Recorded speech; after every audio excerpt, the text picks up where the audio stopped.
Ya. Assalamualaikum warahmatullahi wabarakatuh. Salam bahagia Bapak, Ibu Guru, dan teman-teman semuanya. Berjumpa lagi dengan saya Zahra Samira.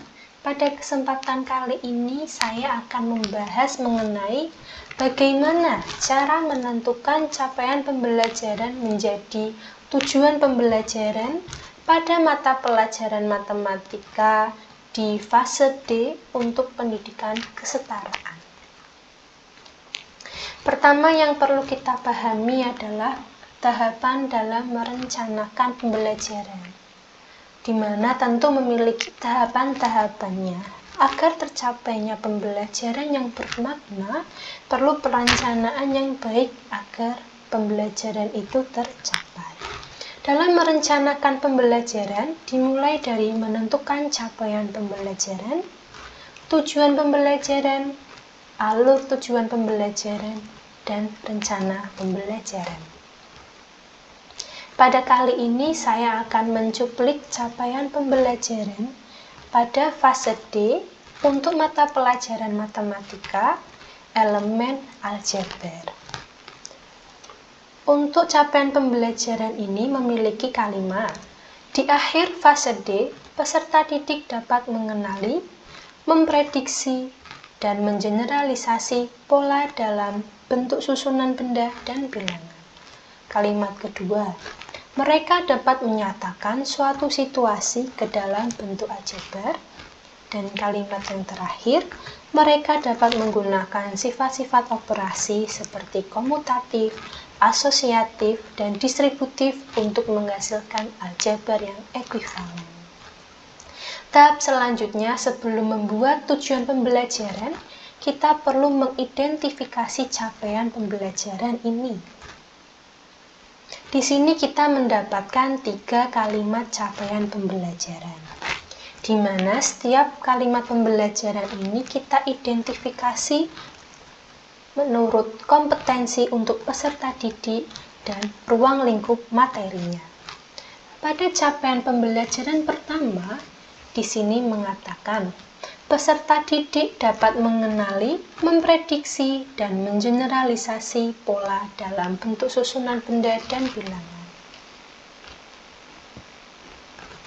Pada kalimat capaian pembelajaran ini memiliki kompetensi mengenali, memprediksi, dan mengeneralisasi dengan ruang lingkup materi yaitu pola bilangan, barisan, dan deret.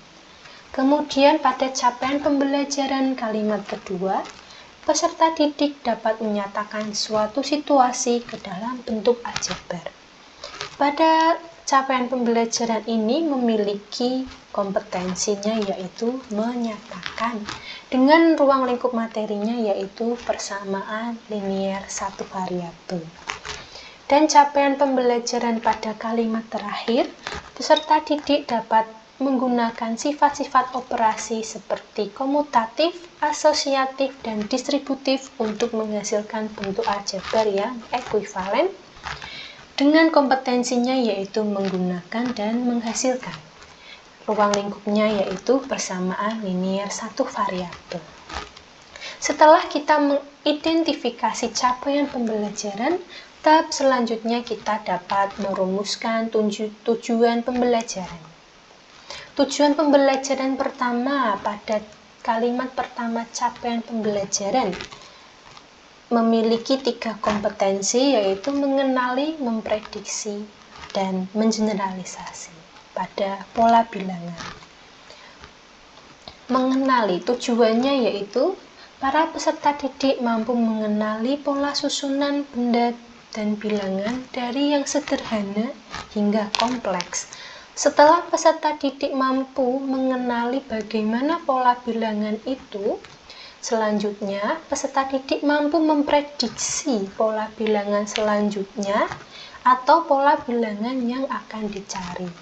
Setelah peserta didik mampu berhasil beberapa kali memprediksi pola bilangan selanjutnya, peserta didik mampu mengeneralisasi suatu pola bilangan, kemudian menentukan rumus dari pola bilangan tersebut. Selanjutnya kita ke kalimat kedua, capaian pembelajaran, di mana kompetensinya yaitu menyatakan. Di sini peserta didik dapat menyatakan suatu situasi ke dalam bentuk aljabar. Yang pertama, tentunya peserta didik dapat menyatakan permisalan ke dalam model matematika. Jadi ketika ada situasi aljabar atau persamaan linear satu variabel, peserta didik mampu menyatakan permisalannya terlebih dahulu.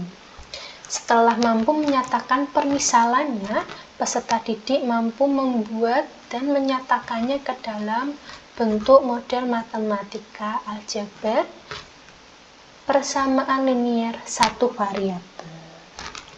Jadi tujuan pembelajaran pertama dan kedua itu saling berkaitan. Dan capaian pembelajaran yang terakhir, peserta didik dapat menggunakan sifat-sifat operasi untuk menghasilkan bentuk aljabar yang ekuivalen. Di sini kompetensinya yaitu menggunakan dan menghasilkan, sehingga kita dapat merumuskan tujuan pembelajarannya, yaitu pertama, peserta didik dapat menggunakan dan memahami sifat-sifat operasi dalam persamaan aljabar. Sifat-sifatnya yaitu tadi ya, ada komutatif, asosiatif, dan distributif. Setelah peserta didik mampu memahami sifat-sifat operasi, selanjutnya peserta didik mampu menghasilkan dan menyelesaikan persamaan aljabar dengan operasi hitung matematika. Nah, itu tadi rangkaian menentukan tujuan pembelajaran dari capaian pembelajaran pada mata pelajaran matematika fase D pendidikan kesetaraan. Untuk menentukan tujuan pembelajaran sendiri ditentukan oleh kondisi yang ada ya Bapak Ibu guru semuanya, agar tujuan pembelajaran itu bisa tercapai. Nah, sekian penyampaian dari saya. Mohon maaf apabila ada salah-salah kata dan kalimat yang kurang berkenan di hati Bapak Ibu sekalian. Saya mohon maaf sebesar-besarnya. Wassalamualaikum warahmatullahi wabarakatuh.